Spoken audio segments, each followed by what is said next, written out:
Ulthuan 1 is the nicest place to live in the Warhammer world, but it's still not good enough. There's an elf population crisis, and I'm here to solve it.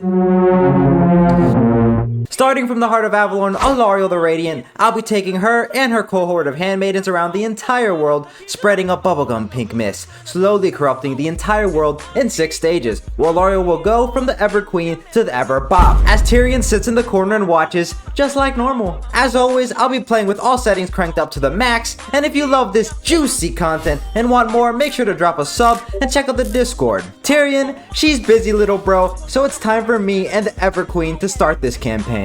We enter in the donut and it is looking beautiful today. Alarelle as well. Seems like we got a little starting mission. One of Alarelle's most favorite handmaidens, Valari, is captured by the Dark Elves. I need help. So we need to go to Evershell and save her ass. And she's ready to take those Druki down. By the way, the Gain Veil is looking magnificent. As we fight our first battle against the starting army, it's a pretty light work army. So I just take them out, get some cav charges, shoot them with arrows, and we end up winning it pretty decisively. Moving on to Totalwar, the first settlement, we're gonna have to fight this one manually, but again, it's another easy battlefield since the Avalon are pretty damn strong. You can see we have a unique building here, the World Entrance, where we're gonna be able to recruit some Avalon Dryads to help out Alarelle's melee prowess, and we'll also get a Lord to further increase our power. Continuing on, and we take out Evershell there, and we save her. Barry's rescued. She's looking a little worse for wear, but at least we have Barry. She's wounded, so we won't get her right away. We're gonna have to go take out a Slaanesh army in the meantime while we wait for her to recover. Her handmaiden Cialari laying in bed. She's not feeling too well, but give her a couple weeks and she should be okay. We push onto the Phoenix Gate where there's a big stack in there. I don't think I can actually take out that stack. Maybe I could, but I have a better strategy. No, not that. I'm gonna let them attack Alarelle's army, so they attack me, valiant defeat, and I retreat so they can get lured into the second army I have. Oh, yes. Yes! You've fallen for my trap! So I lure them into this Lord, and I'm just gonna let him die, to be honest. Like, some of you may die, but it's a sacrifice I am willing to make. And next turn, I'm gonna be able to attack that gate, -1 army, which is much easier than attacking 2 full stacked armies. So Alarelle's gonna be able to fight this one manually, and we should be able to get it done. Starting off, we'll get the Dryads to storm the walls, we'll send the Treekin and the Spearmen up through the front gate. All of our archers will be continuing to rain down the Hellfire, while Alarelle just kind of stands there for moral support. My cav does get bugged out on the gate though, so I can't actually move it at this point. WCA never fixing the gate bug. CA said they fixed it multiple times. That shit is not fixed, but it's okay. The Alien Reaver cav, I was gonna replace it anyways. It's not that crazy strong, so if it dies, it dies. Game is game. As we just rush the walls with just tons of Dryads. The Dryads are pretty strong in the early game. They're one of the best like lower tier troops you can get. Even better than Bleak Swords, which are also a really good unit. But mine are better. They do have AI cheats. Both Alarelle's healing. We're able to win this battle pretty decisively. Capturing the Phoenix Gate puts us in a position to either attack Nakari or attacks the Scourge of Cain, that one orange Dark Elf faction. I'm going to start off attacking the Scourge of Cain because getting the Sword of Cain would be quite strong. And we can see that Slaanesh does have a full juicy army ready to counterattack us. So I want to make sure I take this nice and slow. I can't actually reach that main Dark Elf settlement right away, but that's fine with me. I can go in a camp stance, get some replenishment from that last battle, and we'll take it out next turn. Over the end turn though, it seems that Slaanesh was not content with just sitting and watching, and they send in their juicy army at me, and they actually steal one of my spearmen with their unique mechanic, which is pretty damn annoying. So I went into this honestly thinking like, Come on, man! That's too easy! Come on, I'm War God, I got this, light work. So I sent a Larry and my bunch of my Dryads just in like a normal formation. I'm not sure how Dryads for Demonettes will go. I guess we'll find out very soon. But I mean, it should be okay. We have magic attack, non-AP, but they don't have that much armor, so it should be okay. And as we get into the front line, we can see they're all colliding. We put on the Rampage spell. By the way, Valar, she has a unique spell. Basically, it's an AoE Rampage. She can place wherever she wants. But my Dryads are just getting demolished by the Demonettes. It's not even close. I did not think they'd get destroyed this hard. And it's already going terrible for me. I can already see the writing on the walls. I mean, literally the Dryads. I'm already lost 2 Dryads and we're like 30 seconds in the battlefield. Like, what the hell is this?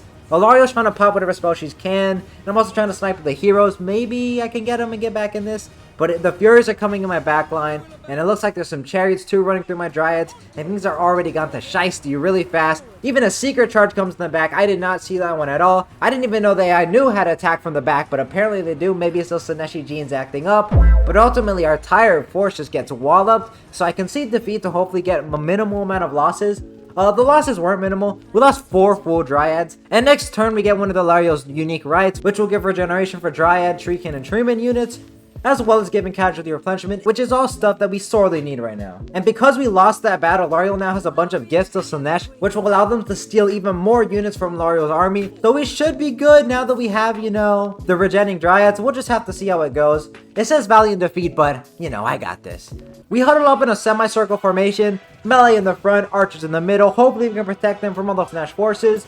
You can see they're throwing in fireballs my way, sending in furies my way. I'll just countercharge them. I want to peel them off really fast, so the archers are going to do most of my DPS here, while the Dryads are just there to tank with their regeneration and Alario's healing. So it should be okay, but they're coming in really fast and hard the way Slaanesh likes it. A bunch of Forsaken running through my front line. They don't seem to be doing as much damage as the Demonettes did, but there still are Demonettes, and judging by how fastly they killed me last time, things can get rough really fast as they're absolutely zooming on through. It looks like the AI is not as smart this time though, so they kind of just bunch up on the Dryad. So I'm able to get some free volleys once I peel off all the Furies. We pop the Rampage spell there with Lariel, and I'll try to send my hero Goon Squad to goon their lord. Slaanesh does like gooning, but you know, I am the goon master. I should be okay. Girthy Elves absolutely demolish her. Lario's just going to keep on healing and keep casting their buff spells so that the Dryads can last as long as they can. There's a lot of Slaanesh forces, and they're definitely chopping through the Dryads at a decent pace, but they're holding out long enough so we can snipe this Lord and hopefully get some chain routes. Nice, we get the Lord, and it looks like that's going to be the end of the battlefield as they get army lost at about the time they're about to break through my front line. Pretty close, but we do manage to edge it out, my specialty. And boom, that's going to count for us winning our first mission, which is to win a battle against the Slaanesh race, and that will advance our progression stage in the event the battle's aftermath. Slaanesh is attacking Alario's forces. They're in the trees. There's like a purple smoke in the air, and Alariel gets separated from her forces, and while she's separated, a greater demon ambushes her, stabs her in the back, and just as things are about to get really bad, a giant plant grows up and pierces straight through the demon, killing it on the spot. Now, Alariel doesn't know what this plant is. Obviously, Isha is like the life goddess, but it's never quite confirmed if this is her or not because she's not speaking to Alariel. So she approaches the plant cautiously.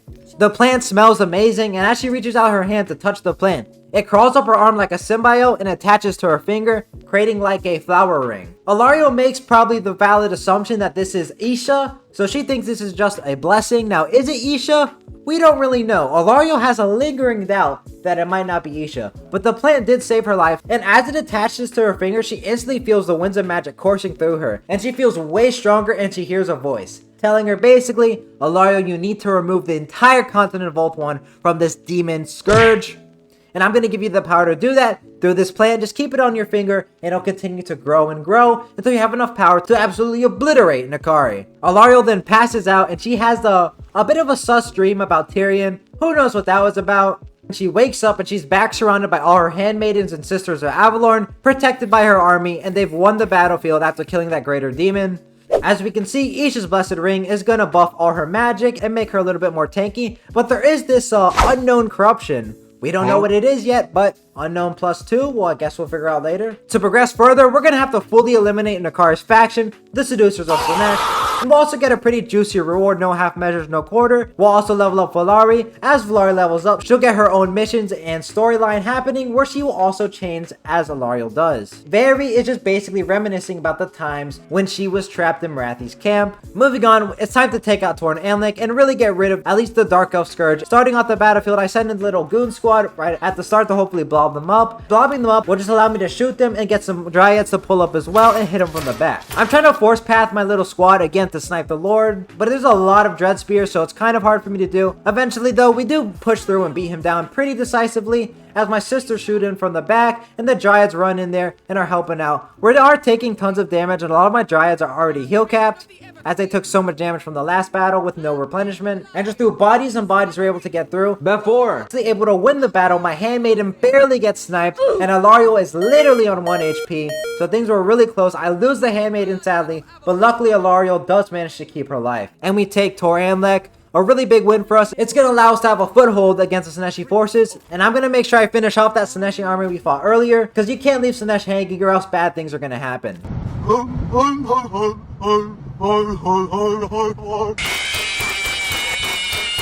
And it looks like taking out the Slaanesh army allowed us to progress, and we get another sussy event. It looks almost like a premonition. Alariel, she's back in Dreamland, and she sees a big elven lady, and she thinks that this might be the goddess Isha. Isha basically tells her, Alarelle, you are my champion, and I need you to rid the world of Daemons, because Nakari is a very nasty, nasty man.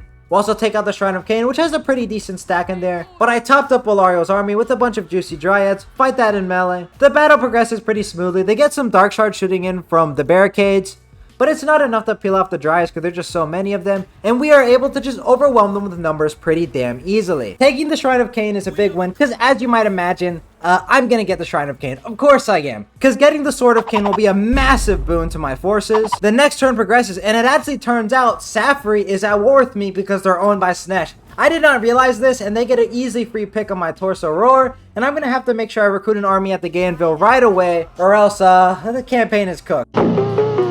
Okay, I recruit whatever R-Wars I have, which are none right now, but hopefully after fighting this Slaanesh army with big juicy Nakari, I can get. Now this is a massive army. I'm gonna need my second army that I recruited as well here, and it's a Pyrrhic victory. This is gonna be a hard one. Here's Barry's model, in case you guys were wondering. In game, she's pretty cool, she's pretty swanky. I like her, and I'm sure she would never betray Alarelle. Nakari goes feral right at the start of the battle, and he immediately heads toward Alarelle, which, man, I understand, to be honest, if I saw her like that. But Nakari, you have to chill out, my brother, as he takes a face full of arrows, and he might be taking them, but he's not taking them well enough, because he's taking some heavy shots. He is beating down Alarelle really, really hard, and she's taking heavy shots, but he's also really low. Looks like he's already crumbling. So while he's dead, Alarelle almost died as well. She's already routing off and is very, very, very low. But ultimately, she's alive. Nakari's not. So, skill issue, my brother. You need to get good. As you can see, a bunch of the demon nets are now running on my dryads. The dryads have been able to get a lot stronger as we fought in all these battles with more chevrons and that right giving them regeneration. So, it's pretty damn good. And as you can see, we just have a front line of just a mass amount of bubblegum pink on bubblegum pink action. Normally, I would be a big fan of this. And you know what? I am a big fan of this even now, because everything is pink. I'm not sure why the dryads are pink, but they are. And we're just fighting off with the marauders. We should be okay there. Standing and grinding is what these dryads want to do. We are losing the left flank pretty hard, but my wood was girthier, so I win the battle against Slaanesh. Clearly, Slaanesh has not been reading up on the BBC Bible. What did he say? And that's why I was able to win. Taking down Nakari is a really big win. This should be his main point of force. Hopefully. We gain a bunch of experience as well, and I'm going to go down Alarelle's more like diplomatic line. Control for all provinces and relationships with high elves are something I'm really going to need in this campaign. Barry also gets a level up to their next event, and she remembered that she actually got a unique set of armor while she was in Marathi's captivity. So now she's going to whip out that armor and get some new drip to hopefully be a lot stronger. So pretty cool, Laurie. The armor is not as protective as maybe she would have liked, but it still gives her some magical enchantments. Here's her new armor. Kind of seems like maybe it'd be worse, but nope. You know how fantasy settings work. Less armor equals more armor. Safri does attack the Gainville ultimately. I was expecting this. That's why I recruited whatever I could, which wasn't much. But we should barely have enough to be able to win this battlefield. We do have a Phoenix Guard, so I'm hoping I can get this done. They do have more force than me, but I have more skill than them, so it should all equal out. As I start off with checkerboard formation in the corner, Phoenix Guard in the front, and I put some cabs to the backline just as a distraction piece so they don't all rush at me at the same time. Hopefully I can stagger them out, and if they do decide to ignore it, I'll just run through their backline, so it's really a win-win situation for me. They immediately start rushing my front line, and they do get through it really, really fast, because like I said, they have AI cheats, and they had more force than me. I just have to kite these archers around and around, treat them to the merry-go method, so I can use up all my ammo and hopefully win the battlefield. The Flux of Doom go crazy, hitting tons of units while I send the cab to the backline. Everybody is really low on my side, but it's also really, really low on their side. And ultimately, even though they're able to break through the front line, enough of my archers are left alive where I can just run them around, shoot them up, and I win the battlefield, saving the Gainville. That would have been the end of the campaign right there, but luckily, war got locked in. Continuing back in the north, you can see Slaanesh is counterattacking us with another juicy stack, and they take my strongest unit in my force, which is my Sisters of Avalorn. I really don't want to lose these guys, so I'm going to do my utmost to not kill them. But oh my gosh, they're doing tons of damage back to me. Instantly taking half health off my Lyrian Reaver as it gets charged by some Striders, so things are going pretty bad for him. I send in some Eagles that I recruited to attack their Lord. She has no armor, so even though they have pretty awful stats, every single hit they do get is going to do tons of damage. As Alari and the Handmaidens fight in a little blob, as the Dryads and Demonettes fight. The Furies weren't able to get to my backline because I rampaged them, and now they're all starting to crumble in a big blob. It's going really well for me. I put some healing on the Eagles because the Lord is fighting back really effectively against against them, I start cycle charging the eagles as well to make sure I can get that final bit of damage and finish off that lord, because once she dies, the battle is pretty much over and they all chain route, and that's army losses. As we push into Torakare afterwards, we're going to be able to auto-resolve that one pretty easily. The second army will take it, while Lario moves on to another settlement, Elisa, and I'm able to actually get 2 settlements in 1 turn. 2 birds, 1 stone. Let's get it. When it comes to diplomacy, I want all the elves to be left alive, especially some of the unique elves that are around the map, like Princess Elydra over here. This is Tyrion's squire, and she defeated Sigvald in combat, so considering she's good against Slaanesh, I'm definitely going to want to confederate her. I finally beat down Slaanesh enough, auto-resolve that nice, light, and easy, and we progress to the next stage where we get Isha's budding ring. Same thing we got last time, just more, and Alario gets a new stage. Things have never been so good for the High Elves since the golden age of Bel-Cathar. She goes on a victory lap with Tyrion, where they throw a huge party in her honor. But as this party is going on, Alario gets some flashes of insanity, and she thinks some pretty sus thoughts. But she has to compose herself really fast, as there's a bunch of silver and guard around her, and she needs to maintain her aura of a queen. She returns to her chamber, and she really feels that something is wrong. And it's at that moment that Valari enters her chambers. And Valari offers Alario a solution. Vari takes Alario through all the secret arts of Tai Chi, and in this state she hears a voice from Isha telling her there's more she must do, and that taking out Akari is just the first step. She must continue to upgrade the Gaian Veil, increase Isha's power, so that the entire world shall be rid of demons permanently. I need to garrison Alario back inside of the Gaian Veil. Now if you want to see Alario's new model, here it is. Alario is definitely not missing out on her yoga and Tai Chi practice. I can tell her meridians are aligned, and she's definitely looking very fit. So I'll just disband her from the army and re-recruit her in a couple of turns. Vieri levels up as well, where she practices Tai Chi as well, and she feels even more relaxed than Alario because she is a master and Alario is still a bit of a novice. Princess Elijah has finally warmed up to Alario, and it looks like she's willing to confederate, which is really good because she was almost certainly going to get wiped out in the next turn. She's the Princess of Terranok, so she buffs chariots mainly, but it's whatever. She's still going to do good just as a legendary lord in general. Her model actually looks pretty damn cool. I think it's better than a lot of the ones in the base game. The golden armor, the suave aesthetic, the smooth curious, very nice. We move on to the next turn, where Be'lakor seems to be giving the Eiffel Tower special to a minor Bretonnian faction. Vari and Alario keep practicing their secret breathing techniques and are channeling in the ki from the air. I get a defensive alliance with the minor Bretonnian faction to make sure that no nasty men like Be'lakor come after them. I will not stand for this 445 activity out of Be'lakor. Well, I was actually coming out here to pick up a cupcake and then go back home.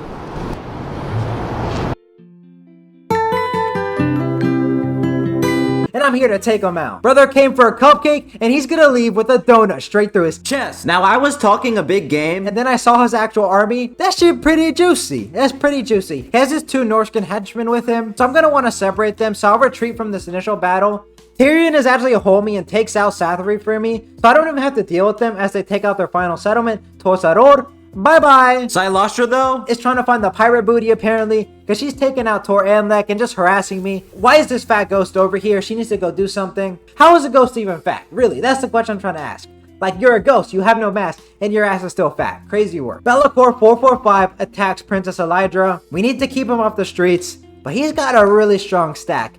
It says only valiant defeat, but all his units are cheated, so the bloodletters are going to be stronger, and they're already really good against dryads, along with the Hell Cannon and Spawn. Starting off the battlefield, I'm going to need to take out that Hell Cannon because it's getting free shots into my dryads and my archers, and obviously that's just not going to be tolerated, so I sent in my little flying goon squad to just constantly cycle charge it, as Be'lakor tries to stop them, some pink shoot in, but luckily the eagles are so fast I'm able to cycle charge, pull out, cycle charge in again, and ultimately I'm able to blow up the Hell Cannon to allow me to just maintain a defensive position without getting harassed. Be'lakor 445 immediately lands on my dryads, going in by himself. Apparently he really thinks he's that guy.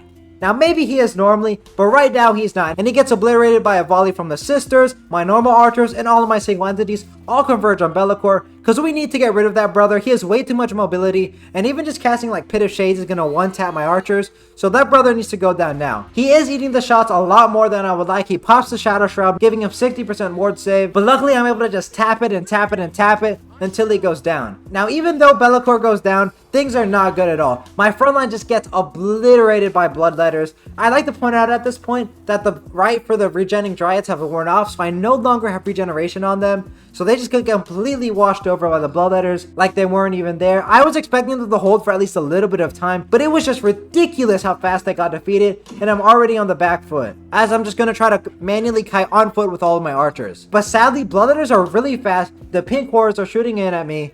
Things are really rough right now. I sent in some of the eagles to hopefully harass the pink horrors, but they're shockingly good in melee because of their cheats, and they're able to push off the eagles as I start routing off. I try to kite back with my archers the best I can. At this point, I've kind of seen the writing on the wall, and I don't think I can actually win it, but I want to kill as many demons as I can to win the next fight I take. I'm isolating certain pockets of demons and overloading them, killing them, and moving on to the next one. And doing this strategy, I'm able to kill like 90% of Bellacor's forces, but ultimately, I'm just way too low on troops, and they get some of my archers, I'm all out of ammo, and we ultimately lose the battlefield. It's a big loss, but it's not all over. We'll have an opportunity in the next turn to get back at Be'lakor. Now, of course, Be'lakor reforged, and a lot of his army did as well. So even though they died, they came back just by luck. You'll see a lot in this campaign. My luck is literally the worst. I think I'm cursed. But it's time to put Be'lakor in a hearse. My goal here is going to be take out Be'lakor first, and then I'm just going to immediately start the kite fest. Be'lakor goes in by himself like an absolute idiot. I guess he just really wanted that cupcake, but Brother's not going to get no cupcakes.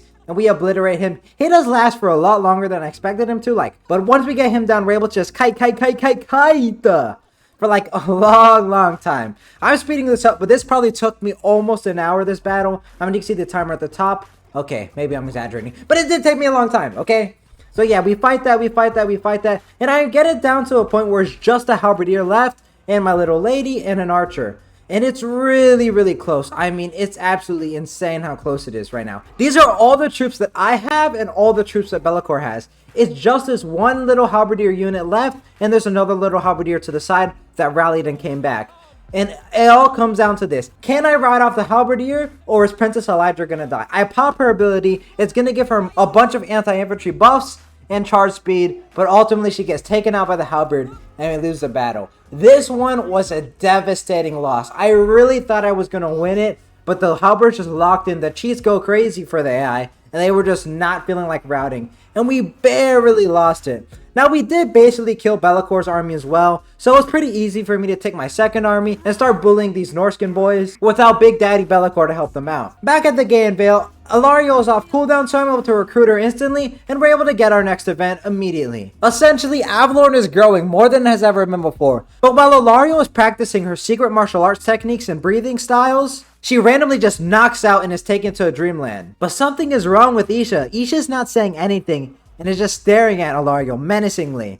And as Alarelle turns, there's something there. A giant evil tree attacks Alarelle, and Alarelle is just absolutely tweaking out. She tries her best. She uses all the secret martial arts techniques she's learned. She uses the twin dragon elephant gun, and it does nothing. The tree just eats that shiesty. And as the tree is about to get Alarelle, she awakens. But everything is not the same. The ring she had on her finger is expanding. It's spread down her hand now. And now Alarelle is unable to physically take off the ring. It's essentially the Spider-Man symbiote suit, where it's just like attached to her now. So, not too good. This Isha has got some strange plans. And Alarelle now actually has the ability to seduce units, but that unknown corruption is going even higher. We have to continue upgrading the Gaian Vale. She's got some vines growing on her. Doesn't seem too comfortable to me. But past that, she's looking fit, she's looking strong, and clearly the martial arts is paying off. She's honestly built like an Amazon at this point. Now that she's in the Gaian Vale, I can start recruiting some Sisters of Avalorn. Isha's Garden is in tier 2 of the Gaian Vale, because I still need to trigger some scenes and events, but once I do those, I can get Isha's Garden and progress to the next stage. The little Norskin losers just run away from me, while Sigvald and his crony attack one of my settlements. Luckily though, it does seem that Alario's breathing techniques are going pretty well, because she's advanced to the quasi-immortal stage, along with one of her handmaidens. So let's just fat ass is still harassing me, and I honestly just don't want to deal with her. I'm just gonna give her one of my shitty settlements, and get a peace treaty with her, just to get her off my back. Later on, she's gonna get that discipline that I give everybody who disrespects War God,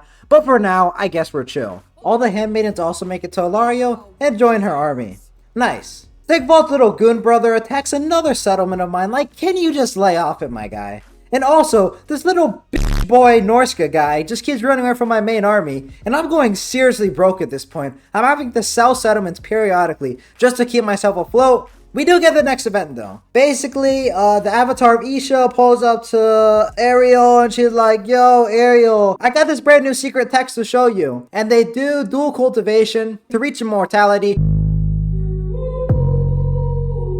Alario's gonna keep getting more Sisters of Avalorn, and now Alarelle, the captain of the Sisters of Avalorn, is gonna spawn on the map. The Gaean Vale is going insane. It's basically a jungle. There's trees everywhere. It's super dense. There's dryads and treemen. Vieri is seen talking to somebody in some pink fog, explaining that they have a secret plan to take over all of Ulthuan right under Alario's nose. And Alario is none the wiser as her and Valari continue to cultivate the quasi-immortality status. I'm pulling back my second army to hopefully deal with Sigvald and his little Gunnar, while Alario gets the chief handmaiden Lizelle, and I'm finally confident enough to send her on to a special mission of my own. And that's to deal with Count Noculus. He's completely dominated the donut. He pretty much owns half of Ulthuan, so I'm gonna need to peel him off really fast before he spirals out of control, kills all the elves, and my campaign is over. It seems that dual cultivation is not enough, and they actually try triple cultivation method with Alario. Pretty cool. They must be reaching quasi-immortality, Phoenix, Dragon, Elephant Tusk maneuver really soon. I've been trying to increase my relationship with all the elves to hopefully get a confederation, but it still seems like Altharion or Tyrion are not about to confederate with me anytime soon. Hopefully me starting to beat down on some of these pirates will help improve that relationship though. So they pull back 2 of their own armies to hopefully defend their lands, while Alario gets ready to bring the fight to Noculus with their brand new Sister of Avalorn stack. Now this is a big fight and it says decisive defeat, but I think they're not wrapping Alario and her handmaidens well enough. It's a forested battlefield, which is really good for us. It's going to mean they're not going to be able to get clear line of sight or shoot any of my heroes, so I kind of just put them all in a little hero squad and send out my sticky white ball, and then I cast another sticky white ball, dealing even more damage. 2 balls, better than 1. And you thought that was it? No, I actually have 3. The doctor still can't explain it, but that is the last bit of magic I'm going to be able to cast for this battlefield. As they send in some Sirens, some Morghuls, and their lords, but the little goon squad is just really tanky, and will manage to get a little bit of healing out to keep my girls topped up as their lord gets out of position, and I'm able to focus on him to hopefully take him down and get a chain rout, and that ultimately wins me the battlefield. Really big win for us. There is another army with Count Noculus, but luckily we didn't take too much losses, so even though he comes in here for the RKO and it says close defeat, his army looks really weird with a bunch of cannons. If I can get into the backline before those cannons tear up my Sister of Avalorn, we should be okay. But ultimately, we'll just have to see. He has some really high tier troops, but luckily I have my sticky white ball, which is stronger than any other. 1 goes down as I blow them up with one of my rampages, and I cast another one on top of that. But with that, I'm all out of juice, and now it's gonna have to come down to getting Alario, her handmaidens, and the sisters defeat this big juicy stack. I've done a ton of damage though, and the Necrofex and Noculus aren't meant to be melee combatants. So long as I can keep them occupied with the little goon squad, they shouldn't really have an opportunity to do too much damage. And it ultimately works out really well for us as we pull out the Sister of Avalorn, as all their troops are distracted from a rampage I cast earlier, and we just absolutely obliterate them, lighting up the sky with the fireworks. Cause I'ma bust them up, until Tyrion ain't a cuck. Boom. And we win the battlefield. Loot gained. I like that money. We were super broke, so that was a sorely needed boost to my coffers. But luckily, I was just able to auto-resolve this one pretty easily with no losses. My second army makes it to the Shrine of Cain, where I pick up the Sword of Cain, because he's going to be fighting a lot to save all the elves from utter destruction. I redeclared war against the Fat Ghost. I'm also going to send him to continue pressing on Soilustra. The Gaean Vale is progressing nicely, and it's only 1 turn till we get to the next stage. The grass is green in Avalorn, and the trees grow tall, but there's an odd pink mist in the air, and the Dryads are not as they once were.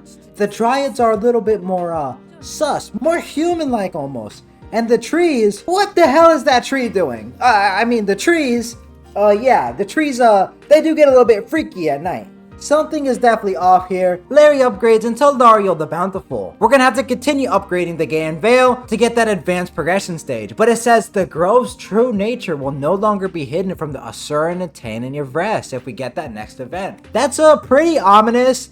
But I don't really have anything to go off of, so I'll just have to see what that ultimately means. She's clearly taken the one with nature approach, trying to really get deep and connect with the Mother Earth. Ulthuan though is still not doing too great. The inner ring of Ulthuan has been breached. Drycha actually ends up hearing about what's happening in Avalorn. Drycha decides to actually pull up through the world routes and appears in the Gaean Vale. Now Alario leaves Drycha to Vieri to take care of, but Vieri does not take care of her. Vieri does something else. She starts leaking a purple smoke into Drycha's room that slowly changes her as we push on Falls Anvil, and this should be the last settlement that the pirates actually have in Oath 1, so once this is gone, Oath 1 should return to Elf Utopia. Princess Elydra, I recruited a bunch of Sisters of Avalorn in the Gaean Vale, and I brought her down, and now I'm going to combine her and Alario's armies. Belle Ethanel makes it, auto-resolving her settlements, looting and occupying, getting some money that we sorely needed. After a couple turns, Drycha's changes are really starting to show. He's completely changed, nothing like the Drycha before. Now I'm not gonna lie, the Drycha before was pretty bad, but this new Drycha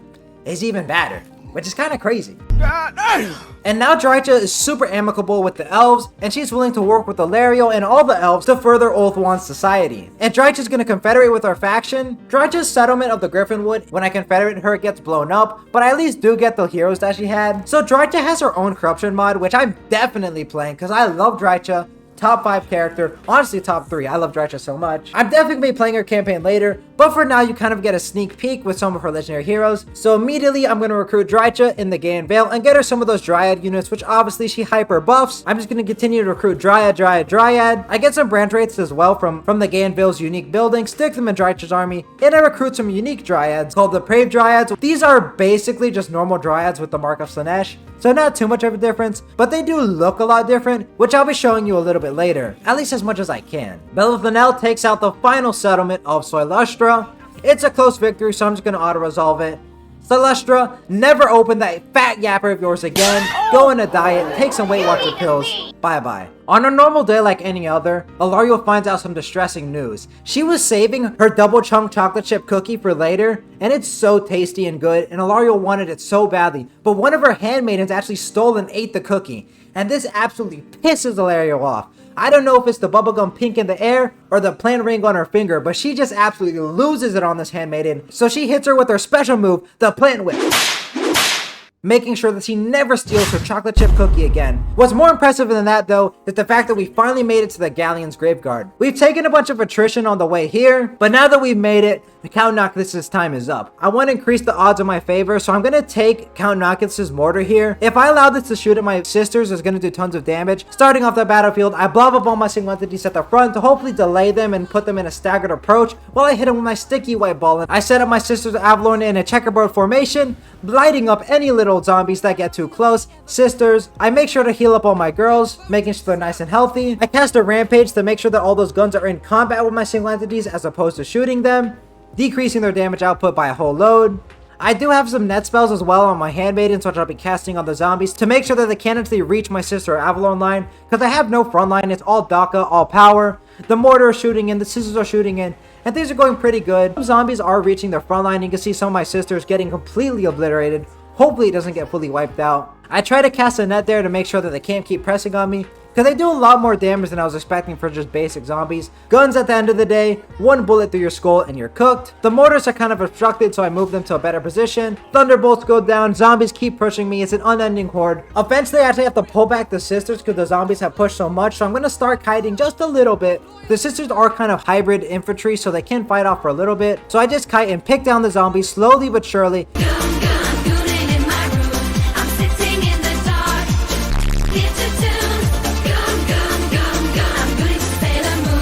And I eventually whittle them down to a state where it's just Noculus left, and I actually let loose a bunch of my white fireworks right in his face, and he just takes them and eventually crumbles off into dust, winning that battle.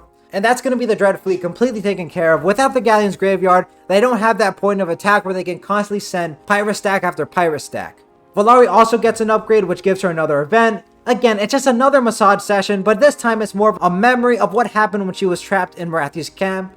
She gets a new skin here. Again, it's less of a new skin and more just less armor. I'm not sure how this makes you stronger. The next turn passes and we get another event where Alarelle is seen lobbying to own the Shrine of Asurion. She approaches some of the Phoenix Guard who just kind of stare at her, but she's really convincing, and she shares some secret manuals and some dual cultivation methods with them. And after a really intense debate back and forth, which is kind of shocking considering Phoenix Guard don't speak, but apparently they end up getting convinced by Alarelle. They actually hand her over the Shrine of Asurion, which is a big deal for the High Elves. Alarelle further organizes a meeting with all of the major High Elf players, where she presents her case that she should own Lothern, and ultimately she is able to convince them, citing the fact that she was able to destroy Nakari for good, and we take the Tower of Angerial and Lycian. Things are not all good though, because Marathi has heard of how good we're doing and she sends out 4 big juicy stacks onto us. Luckily one of Marathi's armies is out of position, so I auto-resolve it pretty easily. Belothanar has been on his own journey all the way in Nagaroth. Not even Nagaroth, he's in the Plain of Spiders. And the reason why he's here is there's another legendary hero I can get. I need to win 10 battles against the Tomb Kings, but when I show up, the Tomb Kings are already wiped out by Malekith,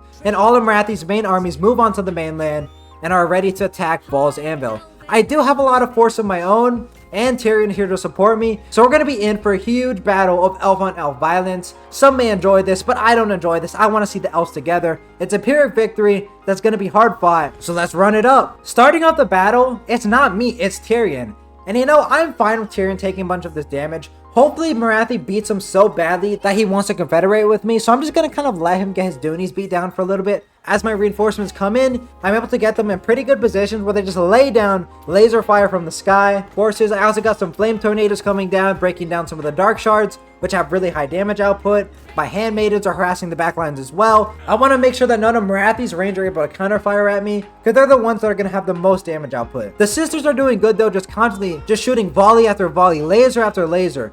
But for every one I destroy, there seems to be another that appears. Archers coming in from both sides, a melee fight going badly for me, so I'm actually losing that fight as the Dark Elves continue to push through. But it luckily seems that there's so much missile fire we're able to destroy the bleak swords that do manage to break through. As Ilario comes in, hits a backshot on this Hydra, and the Sisters of Avalorn pull up and just start laying waste to the Dark Elf forces.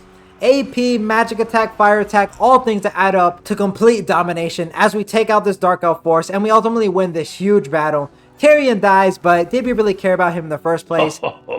No. A very big win for us, and that should take care of Marathi's main invasion force, at least for now. So it's time to take the fight to Malekith as well. We're going to take Cleric Spire with the easy auto-resolve, and that actually gives us a short campaign victory, which is pretty damn cool. Now the campaign is far from over, but we do get a short victory where our hero capacity will go up, and I think occupying Cleric Spire was that final settlement we needed. Malekith does immediately pull up though in the next turn, just sitting there trying to farm aura, but I'm not going to let him farm aura. I am the aura god, okay? Not you, Malekith, and we're going to have to take this fight. But we just go dragon for dragon. His dragon is thicker, it's bigger than mine, mine's only 6 inches, his is 10. But ultimately that doesn't matter because it's not about the size of the sword, it's how you use it. And we're fighting really evenly, especially with the help of my archers poking in at him.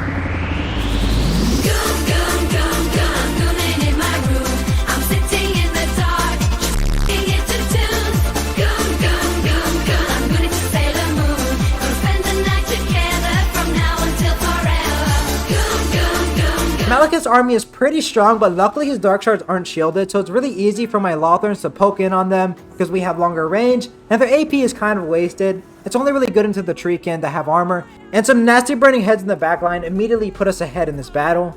The Dryads fight with bleak swords, and the Lothrons shoot at their dark shards. Malekith comes in for one final hoorah. He actually takes that archer fire really well, but ultimately he does go down just by a mass amount of poke. I start chasing off some of the archers so they can't actually shoot me, and that ultimately wins us the battlefield. Sometimes having the biggest dragon isn't the most important factor in winning a battle, a lesson Malekith learned the hard and thick way.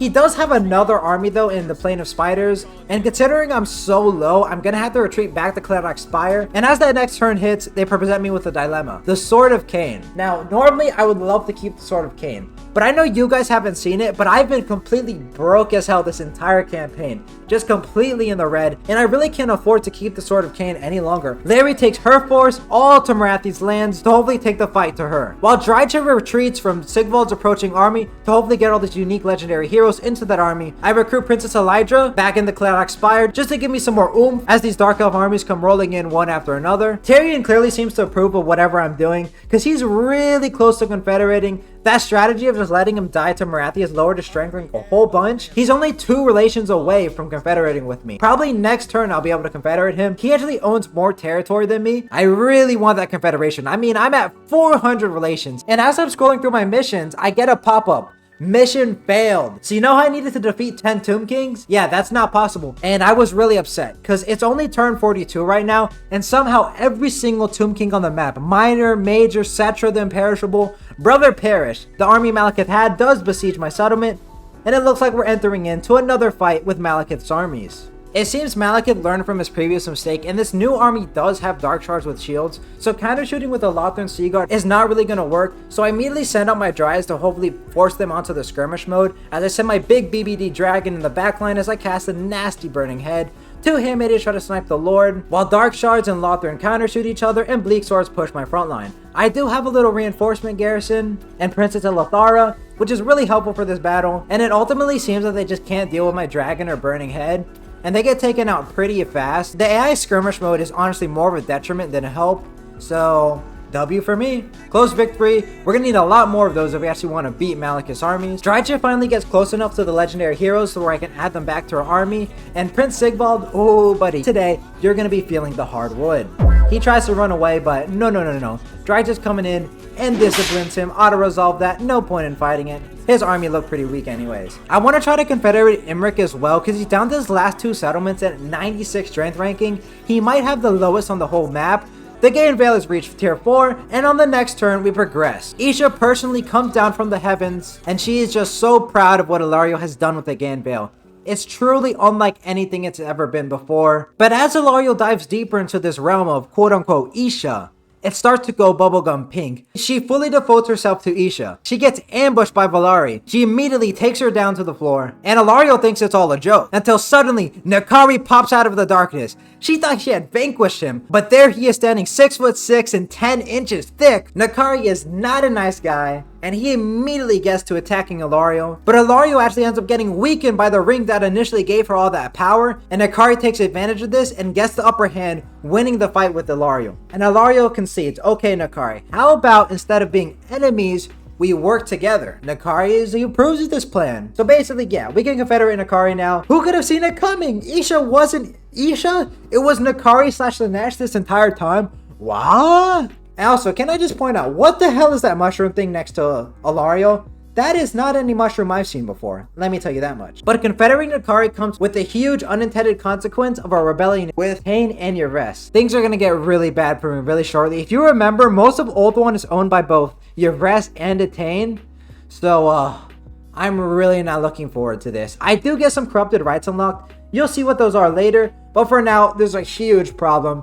Tyrion spawns 3 armies in front of Lothern, and I assume it's the same for Yvresse. We are in the absolute shitter. All of my armies are in Marathi's land as I was trying to take the fight to her, but now my homeland, which was supposed to be the most secure place on the map, is now a complete danger zone, and there's nothing I can do about it. I just have to hope and pray that I can save Lothern. We also do get some buffs individually on Marathi. The Thorns of Euphoria, pretty good buff. I mean, you can read that yourself. 45% speed, pretty damn good. But the reason they did that is because I actually lost my Eagle mount. The Eagle was a chill guy. I got attached to him, but we got a new one called the Blood Drinker Tendrils.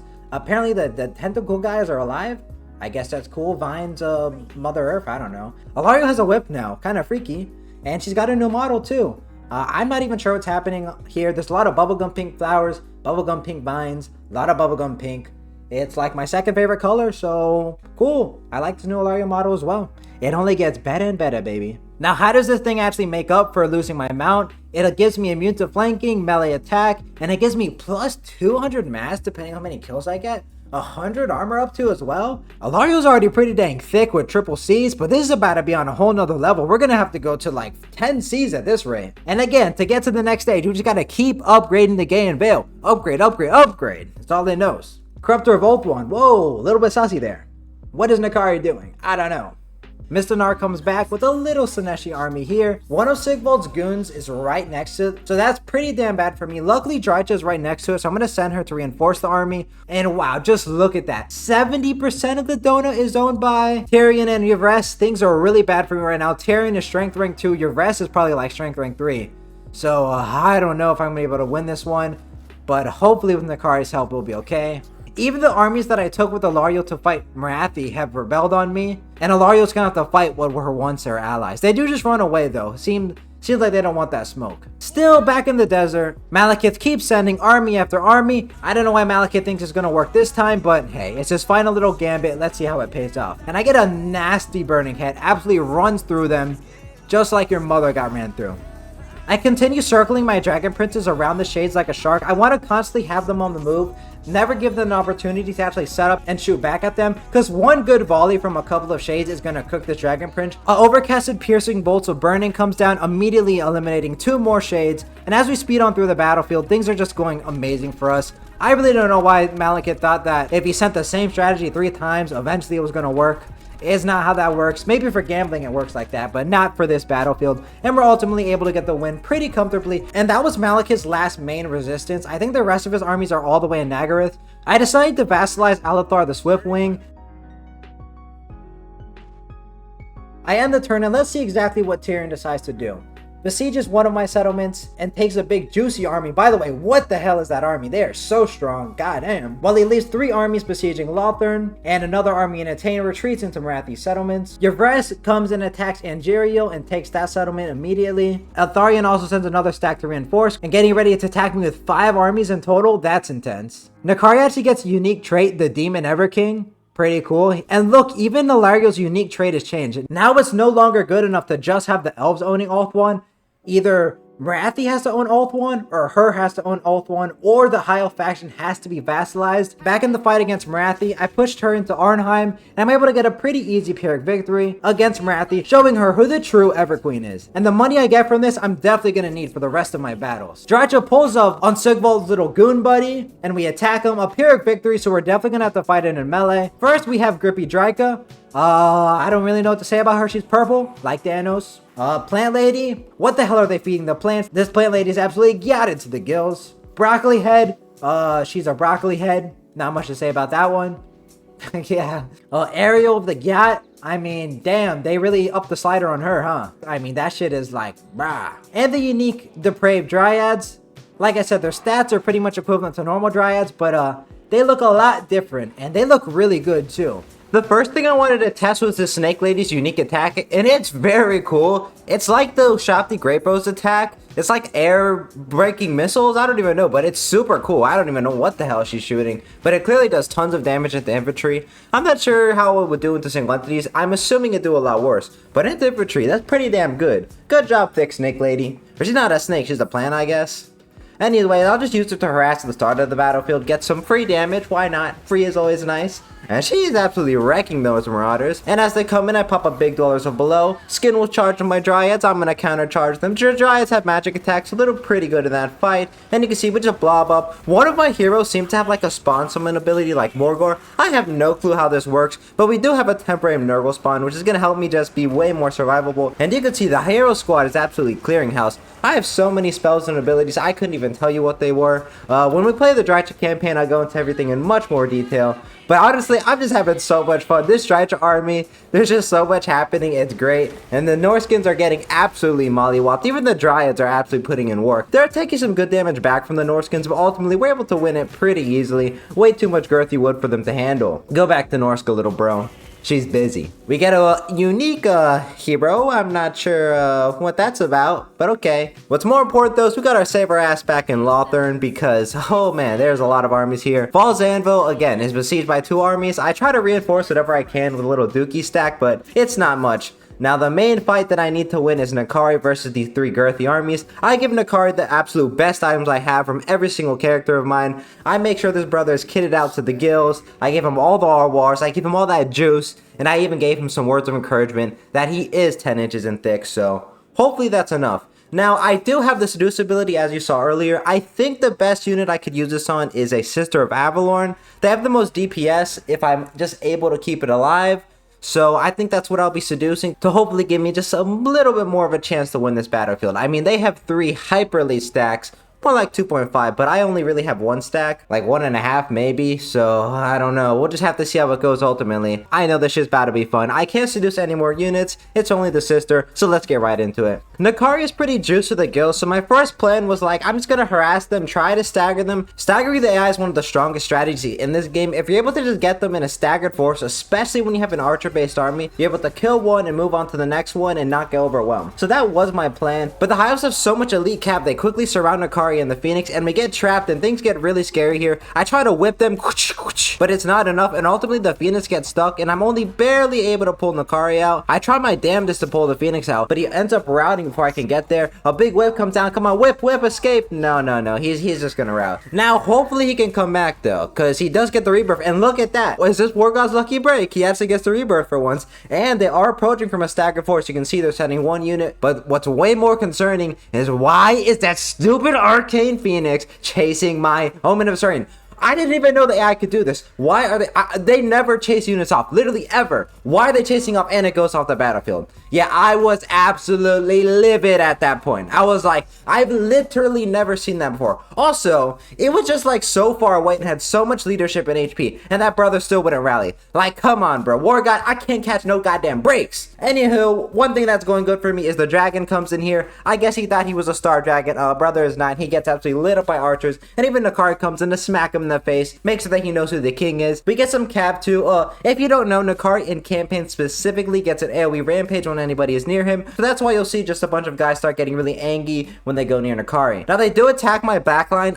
Again, the AI this time is playing real smart, smarter than normal, and they actually flank my backside. I was not expecting this, and I really only have Nakari to hopefully peel off these lions. Nakari can get healing if I fully eliminate troops, so that's my goal here. Kill these chariots in the back line, kill the cab, get his HP back, and run back to killing some single entities and charging through infantry. We'll see how that ultimately works out. My front line is holding pretty good so far, and I roll my Lyran Reaver Arwar again to keep staggering them. I want to make sure they don't attack me in a big chunk. I want to do one by one so my archers have as much time as they can to shoot, but the cab they got in my back line is doing way more damage than I'd have liked. That was a really big misplay for me. Again, I just wasn't expecting the AI to actually be, smart enough. These brothers are usually stupid. Now, Nakari does ultimately peer off the chariots and the cab, and he's able to get some HP back because of that. Now my archers are free to fire, and I'm going to make sure I pull back some spearmen and my Lyran Reaver cab and Nakari to hopefully prevent that situation in the future, because this enemy army has tons of cab, tons of archers. They really have literally everything in the army. There's nothing they don't have. They land a Phoenix in the middle of my archers. I just turn on his ass and shoot him. I'm not sure what he thought was going to happen there. Hopefully he doesn't get his rebirth. That would be pretty damn annoying. But I have Nakari really close, so even if he does, Nakari will finish him off. I start pushing up some of my infantry, because obviously if the AI is running or in combat, they're not going to be shooting. And I need every bit of HP when I can muster, so I make sure to push them back so my archers have space to shoot out whatever they want to. They leave their dragon just flying over my troops, so I'm like, that's free real estate. I just shoot him with all my archers. As he starts to take damage, he decides to go on the offense and lands on Nakari. Gets a big hit on Nakari. I'm going to want to run away. Can Nakari beat him with archer support? Yes, but he would be so low if he did that. So I'm just going to pull Nakari through my spearmen to hopefully get to better position. And once I do that, I turn around on him and hit him with a big Wit Stealer Sword buff sword. And if I kill him again, Nakari's going to get more healing. But I have to fully finish him off to actually get that healing. It's the only way he can. I'm pushing back a bunch of archers into the trees where they have really bad line of sight. A nasty Pit of Shade goes down right onto my Phoenix Guard and spears again. The AI is playing really good today. I'm trying my absolute damnedest. There's a lot of micro in this battlefield, so much stuff happening. We're playing a large army, so we'll see what happens. I got my archers again. They're finally in a good position to be shooting, but every so often, like a random cav will come to the back line and take out more and more archers, which is really not good. Nakari is absolutely putting in work though. He's getting shot by sisters, but he dodges them. But there's just so much infantry still coming in. Despite me staggering them, they just have such a strong force of just hyper elite Phoenix Guard, Swordmaster, Silverin Guard that it doesn't matter. Even if there's one, because it's so elite, my archers are all focusing and can't kill it. Even the Dragon rallied and came back, because of course it did. You know how War God is. Everything that can go wrong will go wrong. A nasty electricity ball goes straight through, eliminating one of my archers fully. The sisters are shooting him. Some infantry finally gets on my archers. Nakari is absolutely trying his best. The dragon lands. Nakari gets some big hits. It looks like he's going to kill their main lord, so this will give him a little bit of a leadership penalty, but it really doesn't matter. This is high elves that already have super high leadership, elite units, and they have cheats giving them even more. Pretty much every unit on the enemy side is unbreakable, and the sisters continue to shoot in Nakari. They know what the main threat is. I gotta say, I'm a little impressed with the AI right now, CA. Just a little bit though. Another cab comes on my backline. I try to get Nakari to peel it off. Eventually, a lot of my units start dying, so I get my reinforcements coming in. My reinforcements, some Lothern and some Cab. Cab is really good. It's a high skill unit, but if you're able to use it well, it can get lots of value. You can see I immediately sent in the backline against some Lothern, hopefully just clearing out all the archers that have the most DPS in this game. They also try to peel off the infantry, but they're just so thick. They get a good initial charge, but then they get trapped up, so I have to pull them back to cycle charge.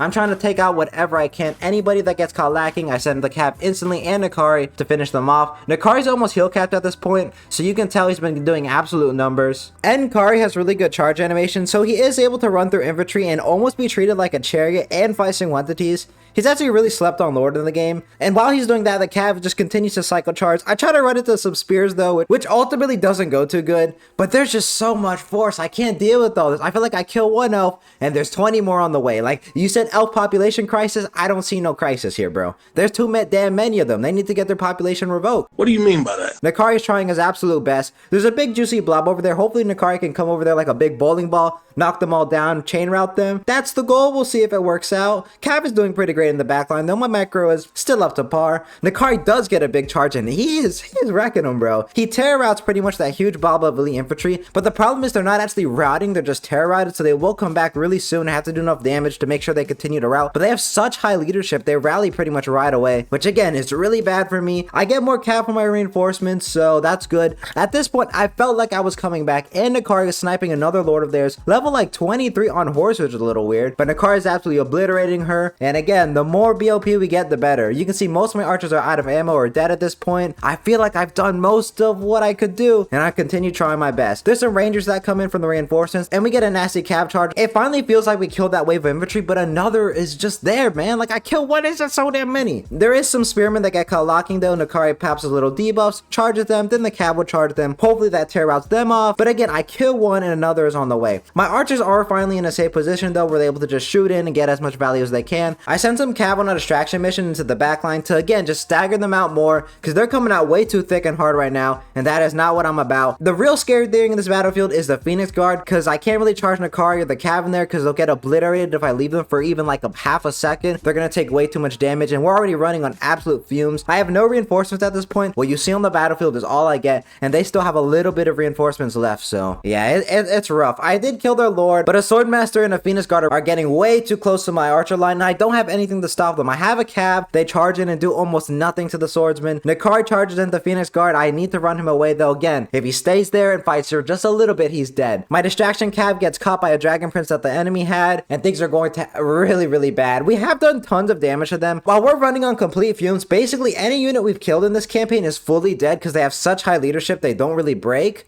So that does mean that they've lost way more than we have, even though it seems like we're going to be losing this battlefield. Nakari continues to just try his best. I've never rooted for a demon before, but honestly, Nakari putting in the absolute work. I'm impressed, my brother. You are doing pretty good. The Swordmasters I finally route off of Nakari. Swordmaster Hoth I route off, but again, there's another spearman inside. Like, come on, bro. Leave me alone. I try to cycle charge to the cav. I try to cycle charge to Nakari. You hear that a lot because it's all I can do. I run away with the archers. I try to shoot them in the back so they can't get their bronze shields activated, but there's just too much. Like, at this point, they pretty much have no troops, but what they do have left is just barely enough to absolutely push through me, and all my cav is dead at this point, because each time I cycle charge, I take a little bit of damage, and that adds up over time. The archers continue to shoot in. They still have a decent amount of ammo, but they have their own archers shooting in at me, which is, again, terrible. Nakari is heal cap, and they're on my guys, and that's looks like it's gonna be army losses. I do think that's early army losses, and I concede, because here, okay, so the reason why I conceded was that if I concede, then I thought Nakari wouldn't die, but then he died. So I was really not happy, because I'm like, okay, no, I clearly conceded before Nakari crumbled, but apparently that's not how it works. Maybe that was an update, but I could have sworn if I conceded he wouldn't have died. But now Nakari is dead, but we do actually have a pretty decently juicy garrison left over, and we did do tons of damage to the stacks that they had. Now if Nakari was alive, I'd be 100% certain I could beat them, because you get more healing, but now that he's dead, I'm not so sure. I'm just hoping and praying on my knees that I've done enough damage to them where they're willing to get a peace treaty with me. I try to give them Misanar none,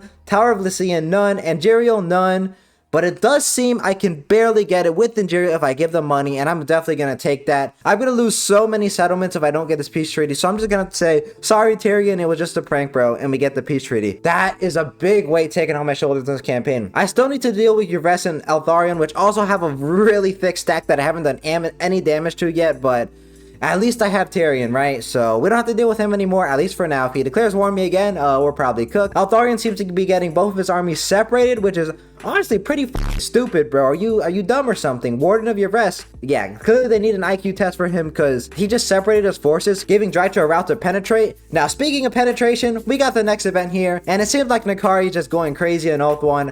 I don't even know what's happening anymore, bro. Basically, you know, seems the elves and Ikari are living in quote-unquote harmony. It also seems Ikari knows the shadow clone jutsu technique, because there's 2 Ikaris he's able to clone himself, so very interesting. Anywho, we get a couple electric traits corrupted by Ikari for one of her handmaidens. Cool. And we got another trait, Ikari's pet. It seems like we got a bunch of unique abilities. You can read them over here, but they're just a bunch of little stat changes, nothing too crazy. I continue pressing on Marathi, and I continue pressing on Malekith. When we return to Lothern, I've used my influence to recruit a Dragon Lord. Again, he buffs dragons, makes them cheaper, and allows me to recruit them in 1 turn. So I'm going to start getting a Sun Dragon stack to hopefully deal with Lotharion. In the south, while in the northeast, Drycha attacks the Yvresse armies that were separated like absolute donuts. Now, even though they separated, they still have tons of force. I think it's about 3 stacks around there. More like 2 and like 75%. But again, it's just a lot of force. It's a tree battle though, which considering we got a lot of that hardwood, is going to be pretty good for us. A lot of their large units are going to be getting stat debuffs, and obviously all the Dryads have the Woodsman ability, so they're going to do pretty good here. I just send them in and I run as fast as I can. I don't want to let them shoot at my Dryads at all, especially the Sisters of Avalorn. Fire and magic is amazing as Dryads, considering they have fire weakness and physical resistance. My hero squad, I take it to fight the dragons and the treekins they have. I make sure to keep them topped up with healing, Helm of Discords, the electric balls into their backline. The trees are where we're most strong, so this battlefield's really good for us as we continue to pressing on them. The hero squad is absolutely obliterating the dragons. We're taking some damage back, but luckily we have some really good healers in this army,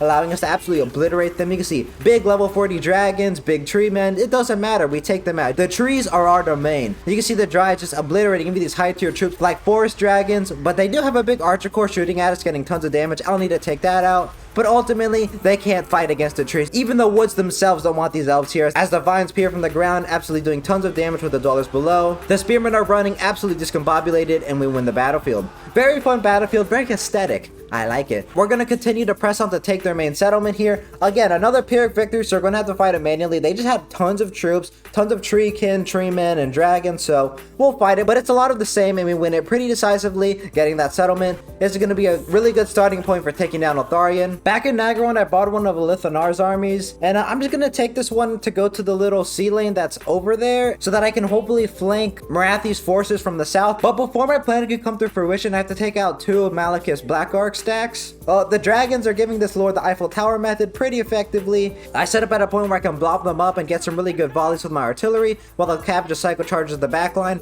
Dragon Breath in, does really good damage. Another Dragon Breath goes in and does tons of damage. It was a very fun battle. I probably should have shown more of this one, because it was honestly funner than I'm making it out the seam, because just having 2 little dragons, it was a very varied stack. So we get the battle done, and we go through the sea lane. This will allow us to flank Marathi in the south. You'll see a little bit later when they eventually pop out. You can see Sigval, by the way, is kind of steamrolling right now. He is just like stacks on stacks on stacks, and Elithanar is honestly just bending over and letting him do whatever he wants. I mean, that's fine by me. I just don't want him to get eliminated and fully wiped out. But what's more important than that, brother, is Eltharion. He has a thick as hell stack with Knights of Torgaval. If you don't know what these are basically high elf hippogriffs, really strong, and a bunch of cab charges go straight into my Dryads right away. This is a very fast and intense battle. Both sides have really elite units. Well, I guess I don't really got Dryads, but it's intense nonetheless. The cab traits a cycle charge, but I net them with one of my abilities on Drycha, while the Dryads just sit and grind against Spearmen and other hootenannies. It seems like we're pushing through pretty effectively. The Dryads have really high charge bonus, and my little snake lady also shoots in her little air missile projectile. The Dryads are performing really well. I get a nasty dollars below on a group of 3 infantry as well, and we pretty much clear out that first army of like full cab pretty fast. Also, Broccoli Head got a new mount. It's just the War Shrine, but I didn't realize it, so I thought that was cool. A nasty electricity ball goes down to my Dryads as the second army comes in, but it seems the first army was not actually dealt with, and they're continuing to cycle charge my Dryads. We're just gonna have to counter charge and try our best. The electric ball does insane damage, completely wipes out 2 Dryads. A big dragon comes down, the Knights of Clorgaval come down, more Cav comes down, Eagles come down, there's a whole bunch of shit. My little spawn summon comes out. The Knights of Torgaval are just absolutely duking it out with Drycha and her little swing entities. We're kind of separated right now, so I started netting down the Knights of the Torgaval so they can stop just like running circles around me. All my swing entities are kind of broken up, and so are my Dryads, so my army strength is not consolidated really well at all, and my second army that I have is reinforcing, but I don't know if they'll get to the battlefield before everything is already over. I get my little snake lady to try to shoot her balls in, but she gets ambushed by the Knights of Torgaval. Both Alarelle and her and Broccoli Head all get ambushed by them, but it seems that's enough to cause army losses already. Honestly, I think that was an early army losses. Knights of Corvogal are pretty damn strong, but hey, I'll take a win. The win is a win. Very fun battle. Again, I can't wait to play Dratch's campaign. Her army is so fun to play with. And they actually buff Nurgle units, by the way. She actually gets corrupted by Nurgle, not Sinesh like normal, so I'm excited. Eltharion, though, seems after beating his Doonies down, we're hopefully going to get a peace treaty with him. I tried 2 settlements first, both of them Eltharion rejects, but on the final settlement, Torquil Raleigh, which we took from him, he seemed desperate to get it back, and he gets the peace treaty.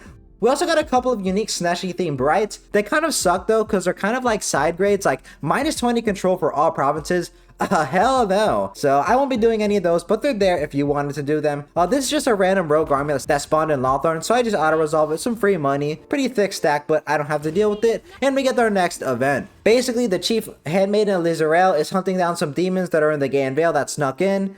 And she's hunting them down pretty effectively. There's a bunch of them, and she's really wondering, like, how did so many demons leak onto the Gain Vale? And that's what she sees. That, oh no! Vieti and Ilario are actually buddy-buddy with Nakari. They're actually practicing their magic skills right now. Nakari's actually showing them his magic techniques. He seems to be pulling a rabbit out of a hat. So that's pretty interesting. Pretty cool. I didn't know Nakaria knew just conventional magic like that. Lizorio sees this and she's pretty upset. And she goes to confront Nakari, Ilario, and Vieti. Or it's not Vieti, it's another one, but just a handmaiden, bro. Like, come on, there are too many goddamn names. I can't remember them all. Essentially, what happens though is as she confronts them, Nakari wants to convince her that he's just a good magic practitioner. And it's actually just, you know, normal magic. So he gets his assistants, the 2 demonettes, to help Lizorio find the trick behind Nakari's magic. They show her that one where you go inside the box and you split the body. You know the one. I'll put a clip of it on the screen here. So yeah, they're showing her that maneuver and definitely not the Eiffel Tower one. And wow, Lizorio is really impressed. She's like, wow, how's my body separated? It didn't even look like that. They even have like fake blood too, which is very interesting. I don't know why it's pink. That's a little bit strange, but you know, I don't know. I don't think I've actually shown Lizael's model in detail yet. Here it is. Again, just fire models. It looks official. Honestly, better than a lot of the official models. As we push on to Malekith's final, like, main bit of force here. And looks like we're able to actually just auto-resolve it. So, bye-bye, little Malekith boy. And we get our final little mission here. Basically, the handmaidens now get to see the magic trick. And there's a lot of magic. Whoa, so much magic is going everywhere. And we do it. Now, we got a new trait, Mortal Wood Ecstasy, Corruptor of Old One. Only Chaos Aligned actions and Vassalized Elves will allow Ilario to get buffs now. We're going to Confederate Imric here. Things are going pretty good after we're finally able to weather off that big tide of High Elven forces onto our mainland. Imric now has a dragon stack too, obviously, so pretty damn strong. Moon Dragons, Sun Dragons, Big Phoenix, Ilario pushing onto Marathi. Elspeth, I'm trying to get that trade deal. She still doesn't want it though. Cult of Pleasure Marathi, you see that army from the south we got in the sea lanes. We're attacking your main settlement there. Pushing on the Soldier Tor. This is pretty much going to be Marathi eliminated. It's our last main stack, but I want to make sure that she knows who the queen is, so I'll fight this one manually. Starting off my goon squad, absolutely goons Marathi. Honestly, I wish I could be there in person to see that Shiesty, but ultimately, you know, she gets taken out pretty damn fast. My scissors that I've learned at this point, by the way, are really, really cracked. Lizael buffs their range and missile attack, so yeah, they're kind of crazy. They have like 200 range. It looks like literal, just like a waterfall of arrows, like a flaming waterfall pours down into enemies as they try to approach. My little goon squad blobs with the front. Oh, I love it, man. I love it so much. It's so satisfying to see the sisters just shoot in and obliterate whatever comes their way. You're really going to need 4 stacks to even threaten this army at all. You can see here, Goon Squad in the front with my white sticky ball. Hydras, Charybdis, a bunch of infantry. As they come in, they just immediately get obliterated. Look, as soon as they lock onto the Hydra for even 1 second, look. Bro, look, hold up. Oh, bye-bye, Hydra, bye-bye. Oh, yep, there you go, bye-bye. And the Goon Squad's also doing great. Oh, I think the Charybdis is there too. Yep, bye-bye, Charybdis, it's time for you to go.